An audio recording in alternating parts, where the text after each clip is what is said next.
जयंती साजरी करून आपण आज जागतिक मे 31 मे जागतिक तंबाखू नकार दिन साजरा करत आहोत. तर त्यानिमित्तानं मी आज आपल्या उपजिल्हा रुग्णालयासाठी खास आवर्जून उपस्थित असलेले आपले डॉक्टर वैद्यकीय अधिकारी doctor Anand More sir, doctor Abhijit Khadatmal sir यांचं देखील मी स्वागत करतो. तसेच उपजिल्हा रुग्णालयाचे सर्व कर्मचारी सिस्टर्स यांचं मी देखील स्वागत करतो व आपण सर्वजण उपस्थित राहिलात त्याबद्दल मी स्वागत करतो. तर आजच्या कार्यक्रमाची उद्देश आहे आपल्याला आज जागतिक तंबाखू विरोधी दिन, जे की जागतिक तंबाखू विरोधी दिनानिमित्त तंबाखूमुळे जे काय होणारे परिणाम आहेत तर ते आज आपल्यासाठी थोडक्यात आपल्याला डॉक्टर आनंद मोरे सरांना मी अशी विनंती केली की त्यांनी थोडंसं मार्गदर्शन करा. एक हृदय हो, एक और स्वस्थ राष्ट्र का चिंतन करने कोटी कोटी जनता की जय. आदरणीय व्यासपीठ आणि उपस्थित सर्व परंडा पंचकृषीतील माझ्या सर्व मित्र माता भगिनी, आज आपण उपजिल्हा रुग्णालय परंडा येथे अहिल्यादेवी होळकर यांच्या जयंतीनिमित्त आज इथे जमलेलो आहोत. त्याचबरोबर 31 मे या रोजी तंबाखू मुक्ती दिन आपण म्हणू, राष्ट्रीय तंबाखू नियंत्रण जो दिवस आहे तो जागतिक दर्जाला आज हा साजरा केला जातो. या निमित्त आज आपण इथे उपजिल्हा रुग्णालय परंडा येथे जमलेलो आहोत. उपजिल्हा रुग्णालय परंडा यांचे जे वैद्यकीय अधीक्षक आहेत डॉक्टर श्री विश्वेश कुलकर्णी सर आणि जिल्हा शल्य चिकित्सक डॉक्टर इस्माईल मुल्ला सर यांच्या मार्गदर्शनाखाली हा आम्ही कार्यक्रम इथे घेत आहोत. आणि या कार्यक्रमाचे एनसीडी विभागामध्ये हा कार्यक्रम येतो उपजिल्हा रुग्णालयाच्या, की ज्या एनसीडी विभागामध्ये व्यसनमुक्तीवर केला जातो सगळ्या काही निदान, मार्गदर्शन, प्रतिबंधक उपाय आणि उपचार या सगळ्या गोष्टी.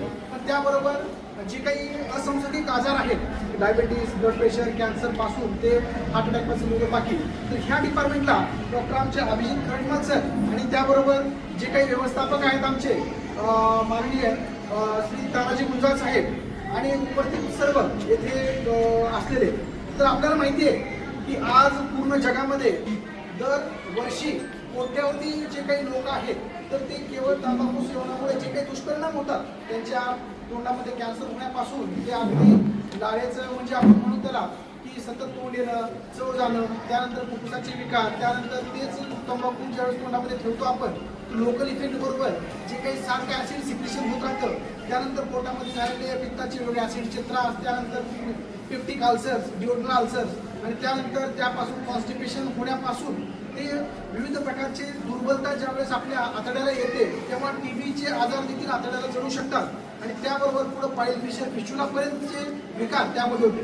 म्हणजे जसं झाडाला एखादी वाळवी लागते, एखाद्या जर समजा मुळं जर झाडाचे व्यवस्थित नसतील तर संपूर्ण झाड हे अगदी कमकुवत होऊन जातं. तशा पद्धतीने आपले जे आतडे आहेत ते जर नाजूक झाले तर मात्र संपूर्ण शरीरावर त्याचा परिणाम होतो, शरीराचं पोषण कमी होतं, व्याधी प्रतिकार शक्ती कमी होते आणि पर्यायी वेगळ्या प्रकारच्या आजाराचं बाहेरगत आपलं शरीर बनतं. तर त्यामुळे माहिती आहे की आपलं संस्कृती आपल्याला नेहमी सांगते की धर्म अर्थ काम मोक्षाला आरोग्य म्हणतो. असं का म्हणते की धर्म म्हणजे कर्तव्य कर्म इति धर्म, अर्थ म्हणजे पैसा कमवणे आणि त्यानंतर काम म्हणजे वेगवेगळ्या प्रकारची सुखभोग आणि मोक्ष प्राप्ती हे प्रत्येकाच्या आयुष्याचे चार जे काही पुरुषार्थ आहेत, जीवन उद्देश आहेत, तर ते जर आपल्याला पालन करायचं असेल आणि ते जर आपल्याला प्राप्त करायचं असेल तर त्याचं मूळ जे आहे ते आरोग्य. म्हणून आरोग्याला सुरू लागण्याचं कार्य ह्या व्यसनांपासून होतं. हे व्यसन एखाद्या अंमली पदार्थाचं असेल, विविध प्रकारच्या जे काही आपण म्हणतो की खैनी, तंबाखू, गुटखा, दारू, बिडी, सिगारेट, वेगवेगळ्या प्रकारचे ड्रग्ज वगैरे बाकी हे जर लागलेलं असतं तर काय होतं की ह्यामध्ये त्याची डिपेंडन्सी तर वाढतच जाते, पण त्यामुळे त्याचा परिणाम जो काही आपल्या शरीरावर होतो. आणि जसं एखाद्या झाडाला वाळवी लागते आणि एखाद्या वादळामध्ये मुरमुरून झाड पडतं तशा पद्धतीने अशा प्रकारच्या व्यसनामुळे काही शरीराला एक प्रकारची कीड लागलेली असते, त्यामुळे व्याधी प्रतिकार शक्तीची कमी झालेली असते. तर त्यामुळे काय होतं की एखाद्या जे काही ऋतू चेंज असतील किंवा एखाद्या साथीच्या आजारामध्ये असतील तर अचानक अकाल मृत्यू हे अशा प्रकारच्या व्यसनांमुळे होते. म्हणून एकदा काय झालं की तथागत गौतम बुद्ध आणि त्यांच्या शिष्यामध्ये वाद रंगला. ते म्हणाले की सगळ्यात वाईट व्यसन कुठलं? मग कोण म्हणाला दारू, कोण म्हणाला सिगारेट, कोण म्हणाला ड्रग्ज, कोण म्हणाला असं जे काही असेल ते त्यांचे वाद रंगले. आता जायचं कुठं? मग शिष्या गुरुकडे गेले. मग गुरु म्हणाले की सगळ्यात वाईट व्यसन मी सांगतो. मग ते काय म्हणाले की भोपळा घ्या आणि तो पाण्यावर टाका, काय होईल तर तो तरंगेल. आणि त्या जर एखाद्या बोबडाला छोटंसं छिद्र पाडलं तर काय होईल की हळूहळू ते पाणी त्या छिद्रामध्ये जाईल आणि हळूहळू बोबडा पुढे दुसरं छिद्र पाडा, तिसरं पाडा, मोठं पाडा, काय होईल की कालांतराने ते लवकरात लवकर फुटण्याचा प्रयत्न करेल जसे छिद्र जास्त पडतील. तर ही व्यसन म्हणजे जसं बोबड्याला पडलेली छिद्र असतात तसे आपल्या आयुष्याला आपल्या शरीराला पडलेली छिद्र आहेत. हे आज ना उद्या आपल्याला ते या जीवनातून उठवल्याशिवाय किंवा आयुष्यातून बुडवल्याशिवाय राहणार नाही. त्याच्यामुळे कुठलंही व्यसन हे वाईटच आहे. प्रत्येक व्यसनांपासून आपण सावध राहिलं पाहिजे, त्याच्या आहारी आपण केलं नाही पाहिजे. ह्या पद्धतीच्या आज ही काही जनजागृती असते तर आपणामार्फत, सोशल मीडियामार्फत, त्यानंतर पत्रकार बंधूंमार्फत विविध मार्गाने हे लोकांमध्ये जनजागृती करण्याचा प्रयत्न करतात. का तर एकदा व्यसनांवर जो काही दुष्परिणाम होतो तो इनरिव्हर्सिबल आहे. आपल्याला सुरुवातीला मजा वाटते, करतो सुरुवातीला एक मित्राबरोबर जातो, त्यानंतर आपल्याला हळूहळू सवय लागते, परत डिपेंडन्सी होते आणि ते आपल्याला आपण कुठल्या तंबाखूला किंवा दारूला पकडत नाही तर ती दारू किंवा तंबाखू आपल्याला पकडते आणि आपल्या आयुष्याचं वाटोळ करून मग सोडते. तर ती स्टेज येऊ नये आणि एकदा कॅन्सर झाला, एकदा दारूमुळे लिव्हर खराब झालं की पुन्हा रिपोर्ट ते आपल्याला किती आपण आपटलं डोकं तरी पुन्हा नीट होत नाही. त्याच्यामुळं प्रतिबंधात्मक उपाय हा सगळ्यात महत्त्वाचा असल्यामुळे म्हणून आपण हे राष्ट्रीय तंबाखू नियंत्रण दिवस साजरा करून आपण गावोगाव ह्यानंतर आम्ही प्रत्येक जे काही मोठे महाविद्यालय आहेत तिथे सुद्धा आम्ही एक कार्यशाळा घेत असतो आणि तिथे त्यांना जनजागृती करण्याचा आम्ही प्रयत्न करतो.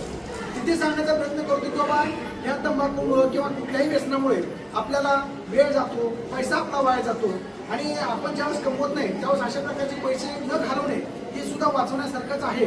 आणि ह्या पैशातून तुम्ही चांगले पुस्तकं घेऊ शकता, चांगल्या प्रकारे व्यायाम करू शकता, योग्य आहार विहार या गोष्टीकडे लक्ष देऊ शकता, शरीर संपादन तुम्ही चांगल्या प्रकारे करू शकता.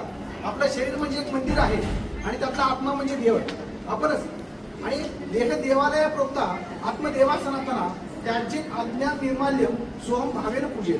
म्हणून त्यांनी सांगितलंय की जास्तीत जास्त हे अशा गोष्टी घेऊन आपलं मंदिर खराब करून त्या देवाची आपण अवहेलना करण्यापेक्षा आपण चांगल्या मार्गाने सदाचार आणि योग्य आहार विहार दिनचर्या या सगळ्या गोष्टींचं पालन करून या मंदिराची स्वच्छता ठेवली पाहिजे आणि आपल्या आत्म्याला जे काही देवाने हे वाहन दिले या सृष्टीवर आपले कार्य करण्यासाठी त्याचा आपण एक प्रकारचे आजार असतात, मग आपण डॉक्टरांकडे जातो, ते गोळ्या चालू करतात, त्या गोळ्या सुटत नाहीत, अशा प्रकारची जीवनाला अधोगती चालू होऊन जाते. मग जीवनाला जर प्रगती करायची असेल तर आपण हळूहळू हे व्यसन वैयक्तिक असेल तर आधी आपलं व्यसन सोडा, आपल्या कुटुंबामध्ये, आपल्या मित्रपरिवारामध्ये, आपल्या सर्कल ऑफ इन्फ्लुएन्समध्ये जर कोणाला व्यसन असेल तर त्याला हळूच आपल्या एनसीडी विभागामध्ये घेऊन त्याला चांगल्या प्रकारे समुपदेशन करून हळूहळू त्याचं व्यसन कसं सोडवता येईल. कारण व्यसन सोडणं ही त्या वैयक्तिक जबाबदारी त्या व्यक्तीची राहिली नसते. कारण व्यसनाला तो नाही, व्यसनाने त्याला पकडलेलं असतं आणि त्याचं नशीब असेल तर तो त्यातून बाहेर सुटू शकतो. त्याच्यामुळं त्याचा परिवार, तो स्वतः, औषधोपचार आणि आमचं जे काही उपजिल्हा रुग्णालय केलं की 3 पिढ्यांचं कल्याण. कारण एखाद्या व्यक्तीला व्यसन लागलं तर 3 पिढ्यांची बर्बादी होते. कशा पद्धतीने, कारण व्यसन करायला पैसे, त्यातून शरीराला झालेले प्रोटीन त्याला पैसे आणि ते नीट करायला पैसे, तो व्यक्ती लगेच मरत बी नाही. हळूहळू घरात सगळे विकले जातात, बायकोच्या मंगळसूत्र सुद्धा विकलं जातं. अशी वाईट अवस्था, दयनीय अवस्था त्या कुटुंबाची होते, वातावरण होते आणि 3 पिढ्यांचं नुकसान होऊन जाते. त्याच्यामुळे व्यसनांपासून दूर राहण्यासाठी जनजागृती करणं हे सुद्धा एक सामाजिक मोठी समस्या आहे. त्यावर आपण एक सामाजिक जीवन होऊन काढण्यासाठी आपण सगळ्यांनी प्रयत्न केला पाहिजे. अशा प्रकारे जे काही कायदे त्यावर आहेत आणि ते त्याबद्दल आपले विकास साहेब किंवा आपले वरिष्ठ मार्गदर्शन प्रयत्न करतीलच, तरी पुन्हा एकदा आपण सर्वजण इथं आला आहात या परंडा पंचकृषीतून आणि आपल्या आज अहिल्यादेवी होळकर यांच्या जयंतीनिमित्त आणि राष्ट्रीय तंबाखू नियंत्रण दिनानिमित्त आज इथं वेळापत्रक काढून आपण उपस्थिती लावली त्याबद्दल उपजिल्हा रुग्णालय परंडा यातर्फे आपल्या सर्वांचं आम्ही धन्यवाद व्यक्त करतो आणि मी माझे 2 शब्द संपवतो. किंवा तंबाखूजन्य पदार्थाचा आपण जर स्वतःजवळ बाळगलं किंवा खाल्लं तर त्याला 200 रुपये दंड केला जातो. तर आपल्याला सगळे कलम दिलेले आहे, ते कलमाच्या विचार वाचलं तुम्हाला लक्षात येतोय काय कलम 5 जे आहे ते कलम तुम्ही जर तंबाखूजन्य पदार्थाचं जर विक्री करत असाल, काय करत असाल तर त्यानंतर बंदी आहे. पण सध्या आपल्याकडे तसं काय आणखी दिसत चालूच आहे. पण जर तसं जर कायद्यानं पाहायला गेलं तर ते बंदी आहे, ते 2 वर्षापर्यंत त्याला कारावास आणि शिक्षा 10,000 रुपये दंड असे सुद्धा तरतूद केलेले आहे. तसंच आहे. आणि दुसरं कलम 7 आहे. कलम 7 काय आहे, तंबाखू व तंबाखूजन्य पदार्थाच्या ज्येष्ठ नाव धोक्याची सूचना, त्याच्यावरती सूचना देणं सुद्धा बंधनकारक आहे. ते कलम 7 नुसार सांगितलेलं आहे. त्यासाठी तुम्हाला एकंदर सुद्धा माहिती असणं अपेक्षित आहे की ते आपण काय केलं तर काय पुढं होऊ शकतं हे सुद्धा तुम्हाला माहिती असणं गरजेचं आहे. तर आज आपण सर्वजण इथं उपस्थित राहिला त्याबद्दल सर्वांचे मी धन्यवाद करतो. तर आपण सर्वांनी उपस्थित राहायचे, एक आपण शपथ घ्यायची की मी पुढं म्हणेन, तुम्ही पाठीमागं म्हणायचे आणि शपथ झाल्यानंतर आपल्याला कार्यक्रम मासे तयार करायचे. सर्वांनी उभं राहा.